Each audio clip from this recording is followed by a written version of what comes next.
سلام طعنا هبلي كم يتعنيكم خبركم تملكتنا نعلت حاموس ساعة 6 فرانس مرزنا يوم استفلالي زيناتات حيزنا قريبنا لنا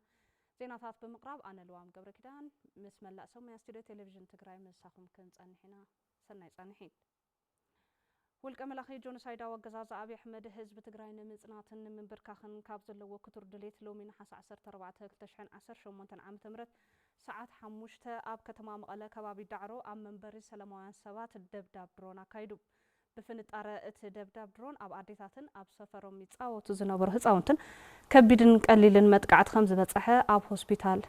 كم زوصحن أب هوسبيتال كم زلون تفليت الله بتدبداب أم منبر أبايتي أون كبيد قليلن حدقا 5 بصحة تلفزيون تقراي أفت بوتا ترخيبو أرقاقيتو والكمل أخ جونس هيدا وقزاز أبي أحمد أب لعلي حزب تقراي زكايدو متقعتين مكلخال حبرت سب قبو تنقا أخ قبر كم زقبا أدما من محدار كتما مقالة أفليتو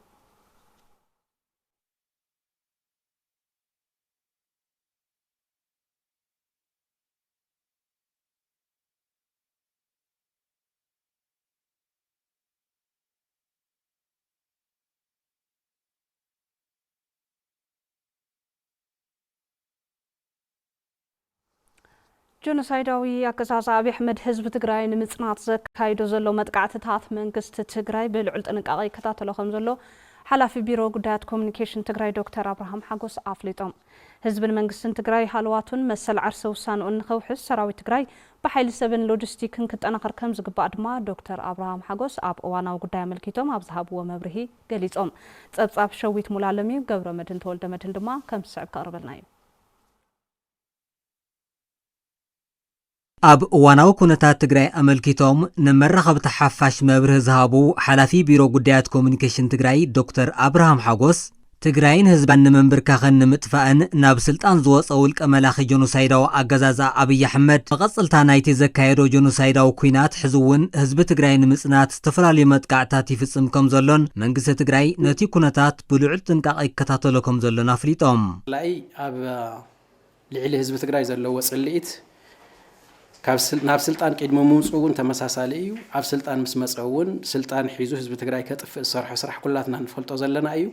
ببرات ابزخاللو ببرات كيچفلق ببرات ابزيكاللو እንደገና بسلاحታ حزب تግራይ بحمام مدحانيت كسئن بمግባር كطم بمግባር نዳድ خيአቱ بمግባር بجت بمخلكال كله مدليت زبحالو نتግራይ بمخلكالن بمعصاون حزب تግራይ نمسኳን ሰፊሕ ስራሕና ሰርሐ ከምዝ መጽ ኩላትና ሪና የና ማለት أبز عامة زي كابب سناي حاجايو ونجميرو أب تجراي بستفلا ليوانات نايدرون متقعتات وناتفسر مزمز على الخناتات كم زنوار رئينا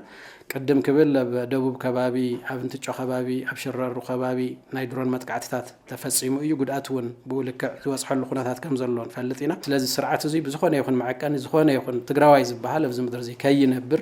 كتف خل كم زلوا حاسبوني خيط كم زلوا نمردا زكال الخناتاتنا خر نخيل مالت سلاز دمير كخر اخلو خاوزي كن جنزو نخيل قداي جونوسايدر سرعات بلصقنا ابلي علي تግራይ قلع زخنا خوينات جميرو خم زلو كابزي جمرو نوح غيرو خم زلو قس بقس خوينات ابلي علنا ولع متقعتات ونافصمه يخيد كم زلو تسترفه قداي سفح زخنا عبي خوينات كخون مخال تزي كوينو اتخوينات قبل علنا واللي عز خدل الخناتات كم زلو بقلص مرأي كالي مالتي يخون نبر بوغان تقراي كل نجار بتنقاقان بتعجستن بمستوى علينا ون كتحاسك خيل سلازلوا كل نجار بتنقاقان مخارج فتنالو كناتات اللو كيدو خيدو بازيز قصل الخناتات كم زي اللجن من رجاجاس زكالي زخون مالتي ህዝብን መንግስትን ትግራይ ህልውን ንመርግጋጽ እጃሙ ከበርክት ይግባእ ዝበሉ ዶክተር አብርሃም ሓጎስ ሰራዊት ትግራይ በኃይል ሰብን ሎጂስቲክስን በመጥንኻር ሃልዋትን መሰል ዓርሶ ውሳኑን ከውሕስ ይግባእ ኢሎም ከም ህዝብ ትግራይ ኣብ ልዕለና ዝፍጸም ዘሎ ጉዳይ ከም ሰብ ማለት ከም ህዝቢ ናይ ምንባር መሰል ዝተኸልከልና ኣሎ ኩነታት ከም ዘሎ ብግልጽ ምርኣይ ይከኣል ማለት ብወገንና ነካይዶ ዘለና ቃልሲ نزخونه يكون أكل كاب سلطان كنورد ويم دم حدا نجار كنجبر يكونن ناي مهلاو قداي ناي منبر قداي سلا زخونه توانا عندي وانينا نخنبر كنبل كنكلاخلون جدن سلا زخونه بقصالينا تخلاخلنا زم حاش قداي ندحر زي كوينو هزون ممارسينا ناتخلاخلنا السرعة زي كاب حالوات أو جدنا وحسنا نرجعسلو قصالنتنا ونرجعسلو خناتات ناي مفتار قداي قلف قداي غيرنا أنا خنوصدون نخيل مالتي سلسلة سرعات بالسجنا حساب زهلو نهز بتقرأ هلونا كل جزء بحدا جاي زلوا سرعات بالسجنا كوجد تزايكيلو كل جزء هزونا بحدا قال لنا سلسلة سرعات زين خوجد كلاتنا جز خالنا يننا بعدنا سرح كنسرح كنكلل لنا زبلجن كسمر اللي زلوا قداي كم زخنا خنا قامت ندل مالت زين مقبر كله عقم زلوا تقراوي نابسراوي تخصنبر زخيلون كصنبر بفاينانس حجز زخيل بلوجيستكس حجز زخيل بخالي منقد حجز زخيلون كله حجز كلاتنا ايدني تتحايزنا زي سرعات زي حدا نجر غيرنا هلونا ناون الرقاقصنا قصال هيوتنا عدلنا نون نوسنا لقناتات كنا الرقاقص كنكللنا زبل ايتي خنا حلفون نخيل مال اختمالتي ህዝቢ ትግራይ ዘካይዶ ዘሎ ቃልሲ ንሙሓስ ህላው ይዝበሉ ዶክተር አብርሃም ሓጎስ ዲያስፖራ ትግራይ ለሙውን ከም ትማሊ ስራሕቲ ዲፕሎማስን አድቮኬስን በምጥንኻር ንሙሓስ ህላው ትግራይ እጃሞም ንምብርካት ይስራሕ ከም ዘሎ ገሊጾም አፍቱ ዘሐለፈ ጆኖሳይዳዊ ኩናት ጊዜ ተወለድቲ ትግራይ ዲያስፖራ ዘካይድዎ ቃልሲ ናይ ህዝቢ ትግራይ ድምፂ ዓለም ክትሰምዕ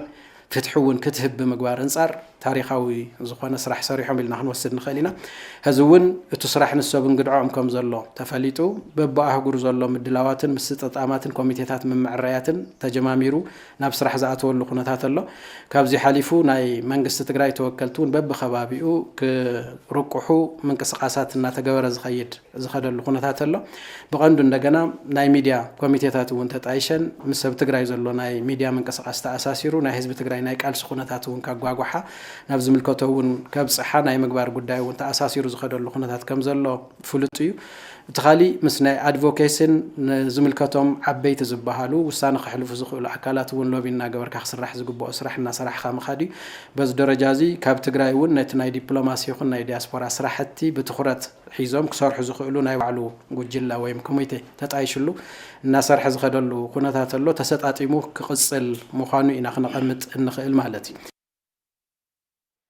ህዝቢ ትግራይ ገጢምዎ ዘሎ ሓደጋ ህልውና ንምምካት አስተምሮታትን ክብርታትን ስሙይ መራሒና መለስ ዜናዊ ወሪሱ ሓድነቱን ውሽጣዊ ዓቕሙን ብምጥንኻር ሓለዋትን ድሕነትን ክውሕዝ ከም ዝግባእ ሓላፊ ቢሮ ጉዳያት ኮሙኒኬሽን ትግራይ ዶክተር አብርሃም ሓጎስ ገሊጾም መበል 14 ዓመት ዝኽሪ መስዋእቲ ስሙይ መራሒና መለስ ዜናዊ ክብርታትን አስተምሮታትን መለስ ንሙሓስ ህላው ሉዓላውነት መሰል ዓርሰ ውሳነን ብዝብል መሪ ሓሳብ ኣብ መላእ ትግራይ ይዝከራሎ ንጸብጻብ ሸዊት ሙላለም ክብሮም አብርሃ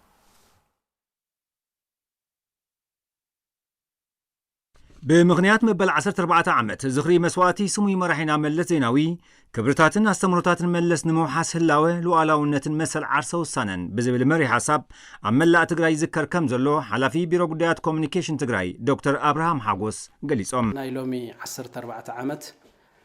ኣብ ሕቁፍ ህዝቢ ትግራይ ዓብዩውን ዓንቢቡውን ተማሂሩውን ንዝለዓለ መሪሕነቱውን በቂዑ نهزب تجراي كافت زنبارو درباون بهراون چقونا نموسا نسنتون زحابة ناي وعلو تراون كل فترة تصوتا مراحي كابزي حليفو أبناء إثيوبيا عبيت لمعات أبناء تجراي عبيت لمعاتون ناي وعلو ترى زحافة مراحينا نبر تغلاي مينستر تقدالاي ملس زناوي مبل 14 عامت نذكر له وانوني زخون زلو سلازي زخرزي زخري تقدالاي ملس كبرتاتن استمرتاتن ملس هلاوه لوعلاونتن مسل عرسه وسانن نموحس بزبل مراحه حساب املا تግራይ بزتفلالي مدلاوات እና ተخبر قني سومن ملو صباح دما بزدمق بركي تبعال زبعل الخناتات كهل እዩ ማለት سموي مرحنا ملس زيناوي مرأيا بقوع مريحنت بسلتن عقمن هزب تقراي كم زنبرن هزب تقراي أفتنا بزاعته واللوان ببقعت مريحنتون تبابون نهزب تقراي كاب حدا قابر سزد حنن نتحزيز لنا اللخونة الدماء عبية مرتن عقمن زقد فلنا ايو كولو دكتور أبراهام حاقوس قلت ملس ناي هزب تقراي ناي مريحنت ناي عقمي ناي بسلت جاف مجلسي ايو نيرو الكاخوسة دي كاليو ህዝቢ ትግራይ ብጣዕሚ ፈታን ኩነታት ኣብ ዝኣትወሉ ግዜ ብብቕዓት ዘለዎን ብስለት ዘለዎን መሪሕነት መሪሑ ንህዝቢ ትግራይ ካብ ሓደጋን ካብ ብርሰትን እናውፅአ ዝኸደ ተጋዳላ እዩ ንተህዝ ዘሎ ኩነታት እውን ዓብይ ትምህርትን ዓቕምን ሞራልን ኮይኑ ከገልግለና ዝኽእል ኣስተምህሮታትን ክብርታትን እውን ዝገደፈ ተጋዳላይ እዩ ኢልና ክንወስድ ንኽእል ኢና ብጥሜት ኩናትን ድኽነትን ትፍለጥ ዝነበረት ኢትዮጵያ ብመሪሕነት ስሙይ መራሒና መለስ ዜናዊ ንተኸታተልቲ 2 ዓመታት ስሉጥ ልምዓትን ዕቤትን ብምምዝጋብ ከምኡውን ብሰላምን ስርዓት ዴሞክራስን ንኻልኦት ሃገራት እውን መርኣያ ንኽትከውን ዘኽኣለ ብሉፅ መራሒ ምንባሩ ኩሉ ዝፈልጦ እዩ ኢሎም ዶክተር አብርሃም ሓጎስ ኢትዮጵያ ኩላትና ከምንፈልጦ ብድኽነት ብጥሜት ብኩናት ትፍለጥ ዝነበረት ዓዲ እያ ካብዚ ከምዚ ዝበለ ኩነታት ብዝሓሸ ብርኪ ወፅያ ተኸታተልቲ ዓመታት እውን ብልምዓት ኣብነት ናይ ዓለም ኮይና ክትረአ ዝኽኣለትሉ ኩነታት ነይሩ ብህውከትን ዕግርገርን ትፍለጥ ዝነበረት ዓዲ ናይ ባዕላ ሰላም እውን ሓልያ ናይ ካልኦት ዓድታት ሰላም እውን ትሰርሕ ሃገር ኮይና ክትወፅእ ዝኽኣለትሉ ኩነታት እውን ከም ዝነበረ ይፍለጥ እዩ ካብዚ ሓሊፉ ዴሞክራሲያዊ ስርዓት ምህናፅ እውን ናይ ባዕላ ተራት ተፃወተት ዓዲ እያ ማለት እዩ ኣብዚ ከምዚ ዝበለ ጉዕዞ ናይ ኢትዮጵያ ናይ ተጋዳላይ መለስ ተራ ብጣዕሚ ልዑልን ዓብይን ከም ዝነበረ ኩላትና ንፈልጦ ጉዳይ እዩ ኣብዚ ሕዚ እዋን ህዝቢ ትግራይ ገጢምዎ ዘሎ ሓደጋ ህልውና ንምምካት ኣስተምሮታትን ክብርታትን ተጋዳላይ መለስ ዜናዊ ወሪሱ ሓድነቱን ውሽጣዊ ዓቕሙን ብምጥንኻር ሃልዋቱን ድሕንነቱን ከውሕስ ይግባእ ድማ ኢሎም መሪሕነት ትግራይ ይኹን ህዝቢ ትግራይ መንእሰይ ትግራይ ኩሉ ማሕበረሰብ ክፋል ማሕበረሰብ ትግራይ ኣብ ናይ መለስ መሪሕነት ነስተምህሮን ክብርታትን ክንወስዶም ዝግብኡና ነገራት ፈተንቲ ኩነታት ከጋጥሙና ከለው ሓድነትና ኣሰጣጢምና ውሽጣዊ ዓቕምታትና እውን ኣደልዲልና ውሽጣዊ ምርኮሳታትና እውን ዝሓሸ ብርኪና ዝሓሸ ደረጃ ኣሰጋጊርና ስንና እውን ነኺስና ተቃሊስና ካብ ዝኹነታት እዚ ሙፃእ ዝብል ካብ መለስ እውን ዝተምሃርናዮ ብቐንዱ ድማ ናይ ህዝቢ ትግራይ ቁልፊ መለለይ ተገይሩ ክውሰድ ዝኽእል ታሪኽን ሓድግን እዩ ኢልና ክንወስዶ ንኽእል እዩ ስለዚ በዚ ደረጃ እዚ ካብዚ ኣቲናዮ ዘለና ከም ህዝቢ ንኽንበርስ ከም ህዝቢ ክትነብሮ ይፍቀደኩምን ክትበርሱ እዩ ዘለኩም ኢሉ ዝህንደድ ዘሎ ፀላኢ ተቃሊስና እውን መኪትና እውን ዓርስና ተኸላኺልና እውን ሃልዋትና ክነውሕስ ቀጻልነትና እውን ክነውሕስ ካብ ናይ መለስ ኣስተምህሮ ብዙሕ ነገር ኢና እንመሃር እሞ በቲ ደረጃ ንሱ ህዝውን ሞራልናን ሓድነትናን ዓቕምናን ውሽጣዊ ዓቕምናን ብዋናነት ናይ ባዕልትና ዓቕሚ ኣብ ውሽጥና ሃሎ ብደገና ሃሎ ኩላትና ተሓባቢርና ካብ ዘሎ ኩነታት እዚ ንክንወፅእ ቃልስና ክነሐይል ከም ዝግበአና ኢና ትምህርቲ ክንወስድ እንኽእል ማለት እዩ ስሙይ መራሒና መለስ ዜናዊ ህዝባውነቱ ደው ተሳጋሪ ዓለም ለኻዊ ስብዕና ዝተላበሰ ምንባሩ ነባራት መሓዙት ቃልሲ ገልጹ ሓደ እዋን ምስ ቴሌቪዥን ትግራይ ጻንሒት ዝገበሩ ነባራት መሓዙት ቃልሲ ተጋዳላይ በረከት ስምዖንን ተጋዳላይ አዲስ ለገሰን ብዛዕባ መለስ ዝሃብዎ ሓሳብ ሃይለ ሚካኤል ገሰሰ ከም ዝስዕብ ቀርቦ እዩ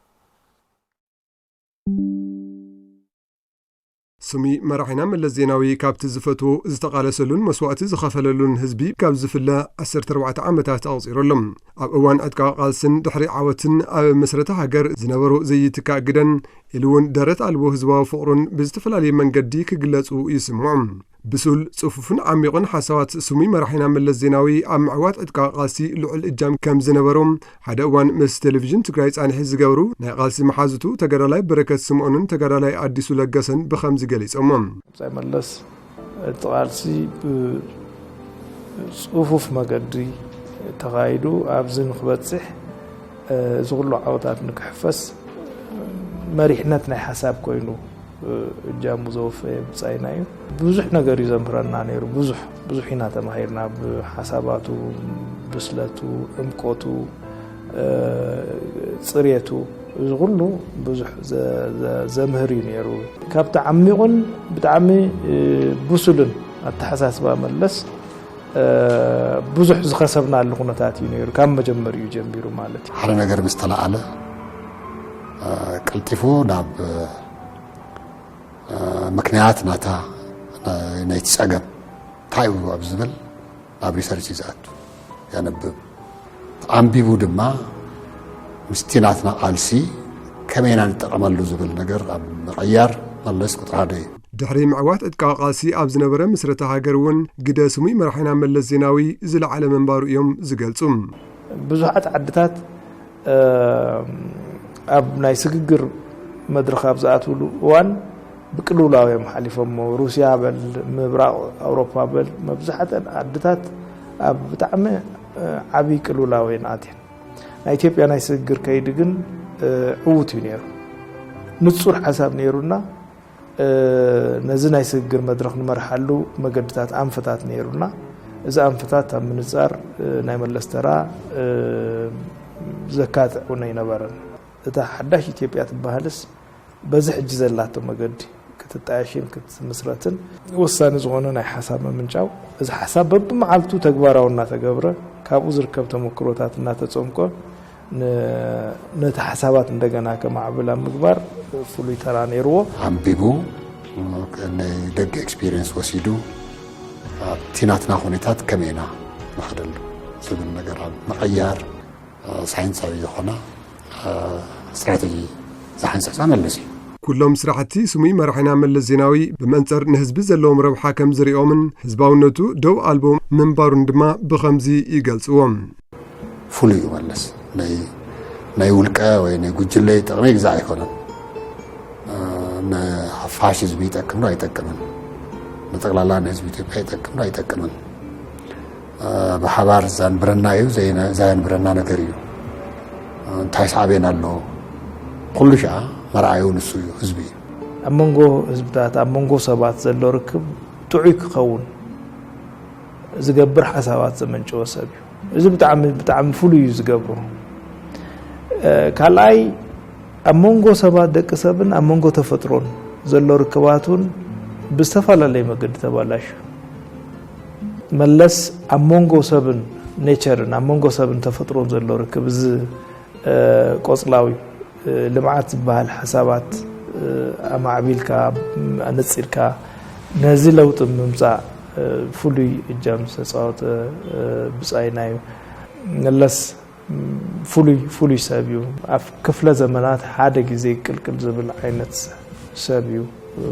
ሞ በዚ ደረጃ ድማ እጃሙ ንትግራይ ንኢትዮጵያ ንኣፍሪካ ንዓለሙን ፍሉይ ዝኾነ ሰብ ጌርና ክንወስዶ ዝግባአና እዩ ኩሉ ሰብ ህዝቢ ይብል ግን ናቱ ኤኒ ንሽተ ይበላ ዓብይ ይበላ ኩላ ምስ ህዝቢ ኣተሓይዙ ይርኢ በወታደራዊ ገጽ ወሰዶ ፖለቲካዊ ገጽ መዳይ ወሰዶ በማሕበራዊ ገጽ መዳይ ወሰዶ በኩሉ ገጽ ወሲዱ ምስ ህዝቢ ኣጣቢቆ ይዝርኢ ኩሉ ነገር ኣብ ህዝቢ ተፈጢሩ ምስ ህዝቢ ኮይኑ ንህዝቢ ዝሓለፈ ውፉይ ተጋዳላይ ህዝቢ ክንብል ከለና ድማ ባዕሉውን ከም ዝዛረቦ ናትና ህዝብን ንጎረቤት ህዝብን ንኻል ህዝብን ብሓደ ዝርኢ መራሒ ነይሩ መለስ እዚ ድማ ካብ ልቡ እዩ ነዚ ኢሉ ብዙ ነገር ከፊሉ እዩ ጆኖሳይደር ስርዓት ብልጽግና ንምድምሳስ ኣብ ዝካየድ ዘሎ ቃልሲ ብጽሒቶም ንምፍጻም ኣብ ምንቅስቓስ ከም ዝርከቡ ኣመራርሓን ነባራት ተቓለስትን ወረዳታት ዞባ ሰሜን ምዕራብ ትግራይ ገሊጾም መለስ ኣባዲ ከም ዝስዕብ ኣዋዲድልና ኣሎ ህልውና ህዝቢ ትግራይ ዝረጋገጽ ኣብ ልዕሊ መቃብር ጆኖሳይዳዊ ስርዓት ብልጽግና እዩ እንተይልና ህልውና ህዝቢ ትግራይ ከረጋገጽ ዝኽእል ሰራዊት ክልኽ ኣለዎ ማለት እዩ ስለዚ ሓደ ዓብይ ስራሕ ከም መንግስቲ ከም ውድብ ዝሰርሐ ዘሎ ከም ወረዳና ክንወስድ ከለና ከዓ ሓደ መስርዕ ከይዛሪ ህልውና ህዝቢ ትግራይ ከረጋገጽ ዝኽእል ሰራዊት ምህናጽ እዩ ነዚ ፀረ ህዝቢ ኣካል እዚ ንድሕሪት ዝብል ትግራዋይ ይብልና ድልዋት ከዓ ኢና ትግራይ ቤትናን ዓድናን ክብርናን ክንብላት ኮይና ድማ ኩልሃና ኢድና ተመሊስና ኣላ እዞም ፀላእ እዚኦም ከዓ ናይ ቀይሕን ጸሊምን ወይ ሓጺር ነዊሕን ዘይኮኑ ናይ ጠቕላላ ህዝቢ ትግራይ ፀላእት እስካዕ ዝኾኑ መረኦም ንዓና ጥፊኦም ንምንባር ስለዝኾነ ንሕና ከዓ ንኸይንጠፍእ ንግብሮ ቃልሲ ምክንያቱ ድሕሪት ንብሎ ከምዚ የብልና ያው ነቲ ቃልሲ ንቅድሚት ንምውሳድ ከም ወረዳ ኢሉ ከም ጣብያ ድሉይ መስርዕ ከይዛር እንተልና ኮይና ነቲ መስርዕ ከድለ ዝኽእል ኩሉ ዓይነት ናይ ሎጂስቲክ ስራሕቲ ክንቅርብ ከም ዝግበአና እውን መረዳእ ጌርና ዝተፈላለዩ መልክዖት ናይ ሎጂስቲክ ስራሕትና እውን ናጠናኸርና ንኸይድ ኣለና ማለት እቲ ናይ ምስላፍ ይኹን እቲ ናይ ሎጂስቲክ ይኹን ማእኸል ጌርና ምስ ማሕበረሰብና እናተረዳዳእና ያው ጽቡቕ ዝኾነ ስራሕ ኢና እናሰርሓና ንርከብ ማለት እዩ ህልውና ህዝቢ ትግራይ ክፈታተን ዝኽእል ኣሉታዊ ዝኾነ ራእያ ዝሓዘ ኣካላት ግን ብዝተፈላለየ ምክንያት ተደናጊሮም ወፂኦም ዝነበሩ ኣካላት እዚኦም ሕዚ እውን ናይ ሰላም ፃውዒት ተገይርሎም ዘሎ ማለት እዩ ዓብይ ዕድል እዩ ስለዚ እዚ ዕድል እዚ ተጠቒሞም ብዘይወዓል ሕደር ንዓዶም ኣትዮም ህዝቦም ዝክሕስሉ ኩነታት እዮም ክፈጥሩ ዝግብኦም ማለት እዩ ሕጂ እውን ገናይ ካብ ቀረባ ፀደፈስ ካብ ቁስል ደሓነ መፅኦም ዓዶም ይቅርታ ሓቲቶም ትግራይ ዝኾነ ተኾኒ ዝረአየና መንግስትና ወይ ይብለለ ብሚድያ ንሰምዕ ኣለና ካብ ስሕተት እዚ ካብ ጎደሎም ተቐሪቦም ሓፂር መዓልትን ተኣትዮም ሰባት እዮም ክምሕር ይብለሎ ነዚኣ ዘይኣምን ናይ ጥፍኣት ሓይሊ ግን ንዑ ተጽቦይ ዕጫት ፍለጥ ያ ፈላላይ ናይ ውሽጥና ኣብ ውሽጥና ገርና እንዳሓረጽ ምሕና ዘላቂ ሰላም ዝተኸበረላ ትግራይ ክንሃንጽ ግን ያው ኩላህና በብዲ ንኽእሎ ዓሰራና ክንዕርፍ በዘጋጣም መልእኽቲ ክሕልፍ ይደልም ህላው ህዝቢ ትግራይ ንምውሓስ ዝተዋደደ መኸተ ከም ዝጠልብ ንቴሌቪዥን ትግራይ ርእይቶኦም ዝሃቡ ዝተፈላለዩ ክፋላት ሕብረተሰብ ገሊጾም ደረስ ብርሃነ ከም ዝስዕብ ቀርበልና እዩ በዝተፈላለዩ ምኽንያት ተታሊሎም አንጻር ህዝብን ሰራዊትን ትግራይ ተሰሊፎም ጸንሑ ጥቃት መንግስቲ ትግራይ ብዝገበሮ ጻውዒት ናብ ህዝቦም ክምለሱ ከም ዝኽኣሉ ይዛረቡ ካብዚ ዝኸናልስ ብስምዒት ለከብ ሶሻል ሚዲያ ግዛዕንሪኦም ካተሎም ይራውረ ካብዚ ኸይድና ኣብ ምስኸና ግን ካሊ ታሪክ ይጸኒሕና ካብ መጀመርያ ልኸድ ኩልላው ከተሸዊደ ቆልዕነት ተሸዊድኒ ናው ኸይደ ኩላይ ኣነ همت تتصبح هو خناي أو خير كما حماق نجار نرخينا مسحاو كمكلاس مالت خبيدي كأو تحسها وسو تردينا هنا متينا مالتنا وزعدنا تمنيس شرحي جنوسايداوي أجازا أبي حمد بزقباء خمس تردو استقصو زمنا أسي أبزح زوان أنصار حزب تجراي تسلفهم زلو كالوت عتقات نتعويت منجس تجراي تقبلهم نبعدهم كأتون يتصوعهم تاولو قع خالي انديو عندها خير كأسر خاي بلخايم زعيل بهاليرو ያው ሕዝግን احنا من نلصحنا ግፍዒ من نلصحنا ጸገም የለ ዘዛም ፍቅሪም ተቀቢሎም ያው ክሞጽ የለላው አንተ መንግስት ጸውዒና ለጻውዒትለ ያው ክንጥቀመሉን የና መንግስት ትግራይ ጻውዒት ብልገረልና ትቲ ብጣዕሚ ደስ ባሃሊ ጽቡቕ ቶም ኣውለለው ካልእ ተሓትና ኩላይ ንኣና ሪኦም ናውዚ ትትሞጽ የለ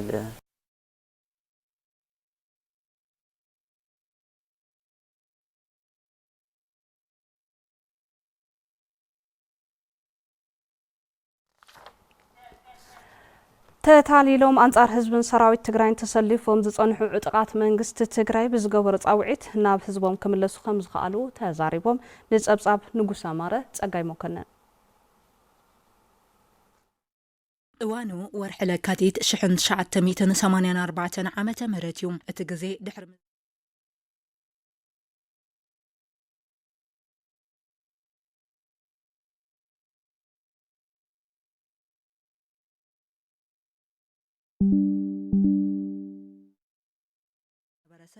أنتم مناسي يلو بمقصال نمنا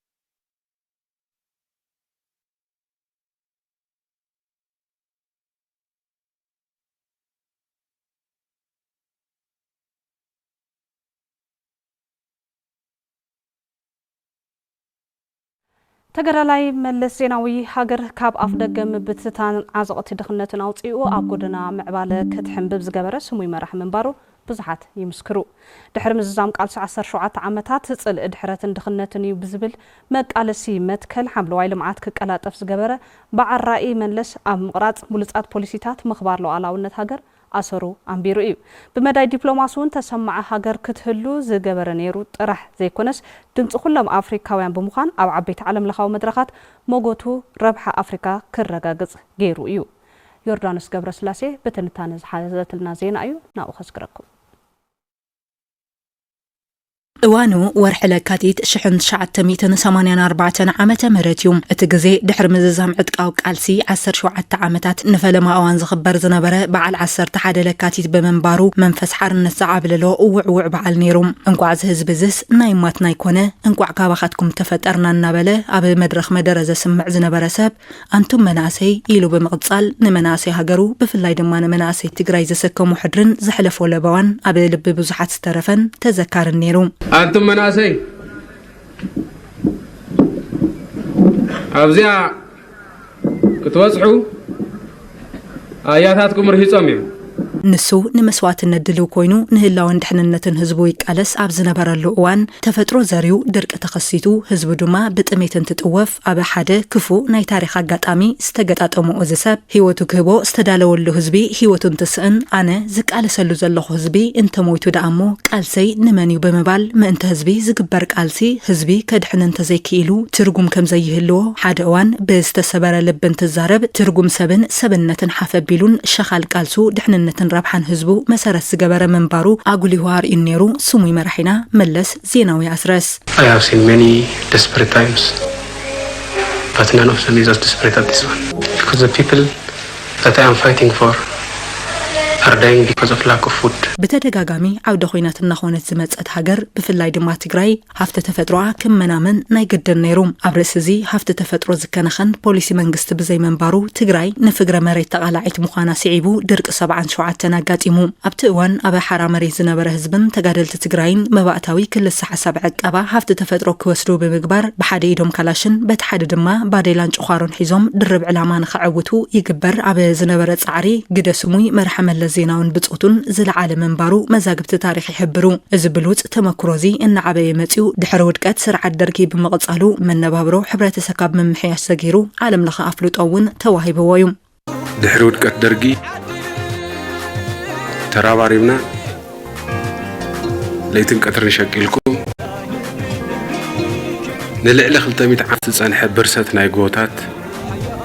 ተቐይርዎ ኣሎ Ethiopia's Tigray region has made remarkable progress in restoring degraded land and improving food and water security. ከም ዝኾነ ናይ ትዋን መንእሰይ ኩሉ ውልቃዊ ዋኒኑ ኣወንዚፉ ናብቲ ኣንጻር ጨቋኒ ስርዓት ደርጊ ዝግበር ዝነበረ መሪር ተጋድሎ ዝተጸምበረ ፍረብራኽ ትግራይ ዝኾነ ተጋዳላይ መለስ ካብ ተጋዳላይነት ክሳብ ሃገር ምምራሕ ዘለቐ ብቑዕ መሪሕነቱ ዘንበረ እዩ ከም ውጽኢቱ ድማ ሃገር ከም ሃገር ካብ ግፍዓዊ ስርዓት ደርጊ ኣድሒኑ እዚ ሃገር ካብ ኣፍ ደገ ምጥፍፋእን ምብትታንን ድሒና ኣፋፍኖት ሰላም ዲሞክራስን ምዕባለን ክተስተማቐርን ኣብ ጎደና ዕቤት ክትሕንበብን ዘይትካእ ግደ ዝነበሮ ምዃኑ ይእመን ቀዲሙ ኣማቲ በዓራን ሐዋርያ ለውጥን መንባሩ በብዙሓት ዝመስከረሉ ስሙይ መራሒና መለስ ዜናዊ ቃልሲ ህዝቢ ትግራይን ተጋዳላይነትን ኣብ ዝለዓለ በራኸ በፂሑ ቃልሲ ዘዕወተን ድሒሩ ድማ ጸላኢና ድሕረትን ድኽነትን እዩ ዝብል መቃለስ መትከል ዓጥዒቱ ብምሓዝ መፍትሒ ጸገማት ዝኾኑ ሓደሽቲ ሓሳባት ብምቕማር ሃገር ከም ሃገር መለለይኣ ኮይኑ ኣብ መዛግብቲ ብኣብነት ትጥቀሰሉ ካብ ዝነበረት ጥሜትን ድኽነትን ክትወፅእ ሓምለዋይ ልምዓት ክቃላጠፍ ኣበርቲዑ ሰሪሑ ጥራሕ እንተይኮነስ ጉዳይ ልምዓት ጉዳይ ሞትን ሕዌትን ምዃኑ ንብዙሓት ኣሚኑ ኣብ ዙርኡ ክዓስሉ ዝኸዶ ርሕቐት እውን ብቐሊሉ ዘይረአን ኣብ ገጠርን ከተማን አብዝላ ዝተመዝገበውን ነይሩ ልማት የህልውና ጥያቄ ነው ዴሞክራሲ የህልውና ጥያቄ ነው የዴሞክራሲና የልማትን ጥያቄ ሰንተር ፒስ የህልውና ጥያቄ አድርጎ የማይወስድና ለዚህ መልስ የማይሰጥ ስትራቴጂ irrelevant the key is agriculture and the key is manufacturing ንምኽባር ላዕላውነትን ክብርን ሃገር ኢሉውን መውሓስ ድሕንነት ህዝቢ ዘይንቕነቕ መትከል ዝነበሮ መለስ ሃገር ከም ሃገር ብወረርቲ ከይትድፈር ካብ ምክልኻል ጀሚሩ ክሳብ ኣብ ቁጠባዊ ፖሊሲ ሃገር ናይ ደገ ተጽዕኖን ኢዳእታውነትን ከይህሉ ፊት ንፊት ንምግጣም ንድሕሪት ዘይብል ነይሩ ካብ ብምጅማር ዝነኣሱ ፕሮጀክትታት ልምዓት ክሳብ ምብሳር ጅማሮ ዓብ ግድብ ህዳሴ ኢትዮጵያ ብናይ ውሽጣ ዓመክህነት ዝወሰዶ ቆራጽ ተበግሶን ድፍረት ዝተመልኦ ውሳነን ንብዙሓት ተስፋ ዘስነቐን ብደረጃ ሃገር ዓብ ምንቕናቕ ዝፈጠረ መንባሩ ምስክርነት ዘይድልዮ ናይቲ ማል ሓቂዩ ነዚ ስዒቡ ዓበይቲ ማዕኸናት ዜና ዓለም ኢትዮጵያ ብብሉጽ መሪሕነት መለስ ምጣነ ሃፍታ ንተኸታታሊ 10 ዓመታት በዓል ክልተ ኣሃዝ ቅልጡፍ ዕቤት ኣብ ምምዝጋብ ከም እትርከብ ቀንዲ ዛዕበአን ገይረን ክጽብጽብኦ ተራእዩ እዩ It was the third fastest growing country in the world between 2000 and 2016 with an average economic growth rate of 10% in just the last decade. Ethiopia notched up double-digit growth figures for much of the last decade. Now, Ethiopia has registered tremendous economic growth of double digits over the last decade. ምዕብልቲ ብዝኾነ ዘይትድፈር ተሰማዒትን ሃገር ናይ ምውናን ነዊሕ ራእ ዝነበሮ ተጋዳላይ መለስ ሃገሩ ብኹለ መዳይ ጸብለሊላ ክትረአ ካብ ዝነበሮ ክቱር ባህጊ ተበጊሱ ከይኮነ ይተርፍን ዋና ቤት ጽሕፈት ሕብረት ኣፍሪካ ካብ ኢትዮጵያ ይለዓል ዝብል ተበግሶ ብገለ ሃገራት ኣፍሪካ ውጥም ቅልቅልን ትብል ብትረት ዝተማጎተም Ethiopia has always been committed to African independence and liberation. Who trained Mandela? Emperor Haile Selassie, the reactionary, trained Mandela, the revolutionary. Who supported Mugabe in his fight against Rhodesia? Mengistu. Internally, Mengistu was a butcher. But on the issue of Africa, Mengistu was as solid as Haile Selassie was.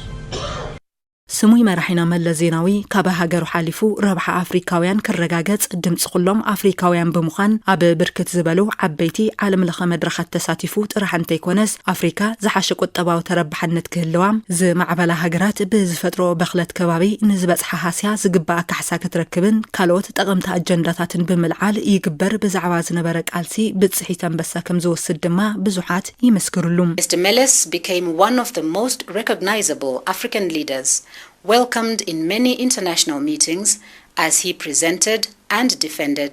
various African positions to the world on behalf of the African Union. Every one of us knows that Africa has contributed virtually nothing to global warming, but has been hit first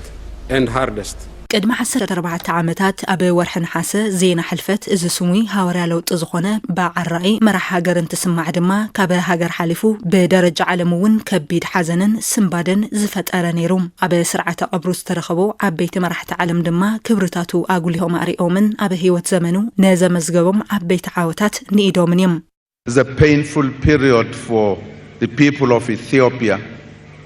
to lose such a young leader,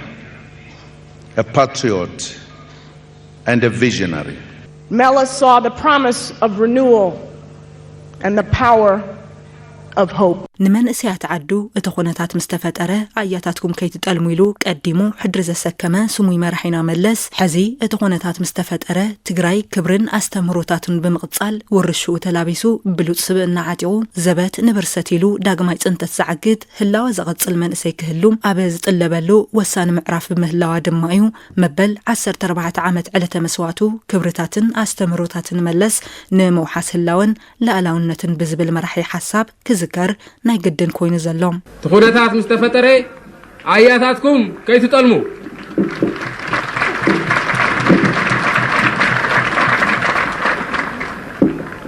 ليت الكثر نسعر